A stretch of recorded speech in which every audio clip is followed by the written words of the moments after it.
Planning a move to Oklahoma? Well, here are 15 things that Oklahomans think you need to know about Oklahomans.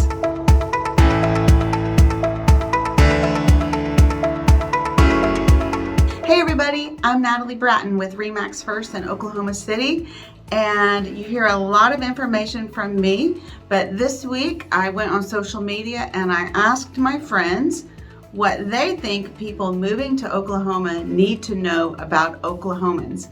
So today I'm going to give you 15 quick things that you need to know about Oklahomans to help make your move and your adjustment to life here a little easier. So I had several friends weigh in on the things that you need to know about Oklahomans that make us different from the rest of the country. So when you move here and you have the cultural adjustment, maybe it won't be quite a shock or a surprise to you as it has been to some in the past. So the first thing you need to know about Oklahomans is my friends say that you need to know that we are some of the kindest people on earth. And that's not just coming from me, that's coming from a friend who moved here and moved away, but she still believes that we're the kindest on earth. And number two goes along with that.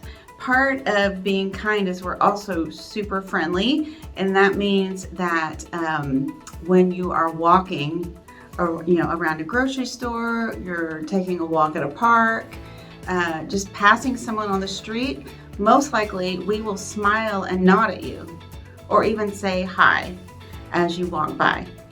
That's just what we do. We smile and nod a lot. If you're driving in your car, we'll be like, hey, you wave at your neighbors and you smile and nod at people when you are just passing by. It's how we are polite. Another friend said that if you are coming from a place that doesn't do that, and the idea of maybe even having a conversation in the grocery store line or waiting in line for something or at a restaurant, like if you don't want someone to strike up a conversation with you when you're waiting somewhere, you need to look down. Don't make eye contact with people, because there is a good chance that if you make eye contact with me, or your children make eye contact with me, or you look at me and smile, I may just start talking to you. So if you come from a place where that is not the norm, then you just don't make eye contact with us. We will talk to you. Number three is a great one. Number three, you know that we have a tornado season, we have storm season, and therefore we have sirens that go off in your county if there is a tornado or severe storm present. But the tornado sirens are tested every Saturday at noon. So just know your first few Saturdays in town that at noon the sirens are going to go off, and they go off for a few minutes, but don't panic. There's not a tornado on Saturday at noon, okay? So even to this day, sometimes it catches me by surprise, but I do know that it's noon. Noon! That's what it sounds like, but really loud, and it goes off for several minutes. If your windows are open, it will startle you.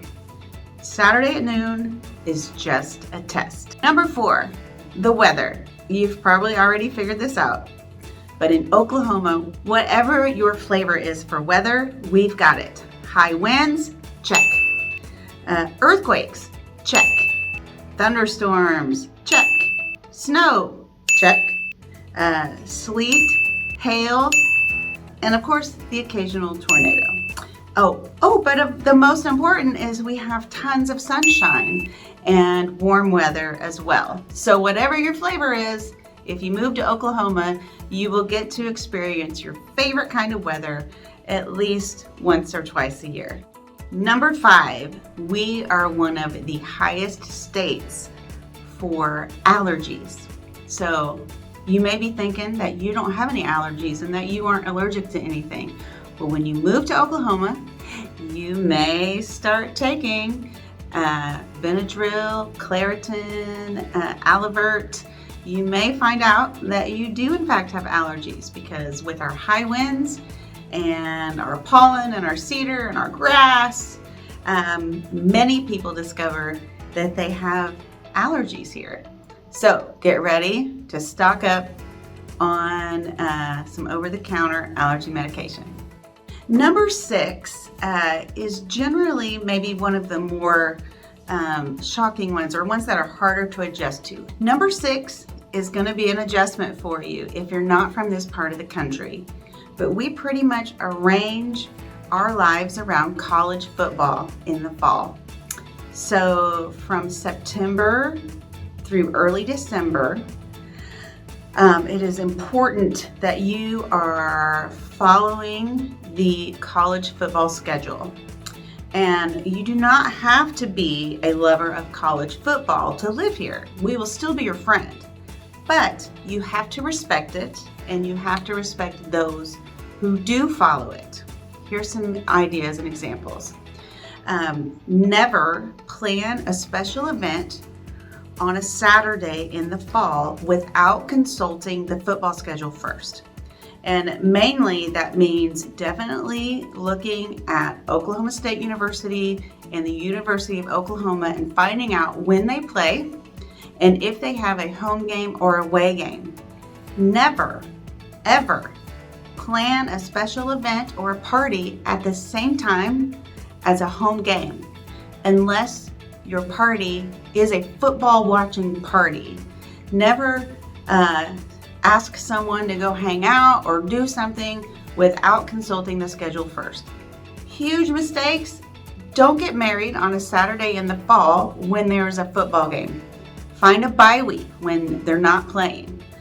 So Saturdays in the fall, consult the schedule and keep that in mind when planning any special events on a Saturday in the fall. Number 7, we are generally a conservative state politically. So whether you like that or you don't, or you're somewhere in between, like a lot of us, we tend to vote conservative. So keep that in mind when you're deciding where you're going to move. Thanks for watching. Come back next week. I have several videos planned to talk more about the suburbs surrounding Oklahoma City.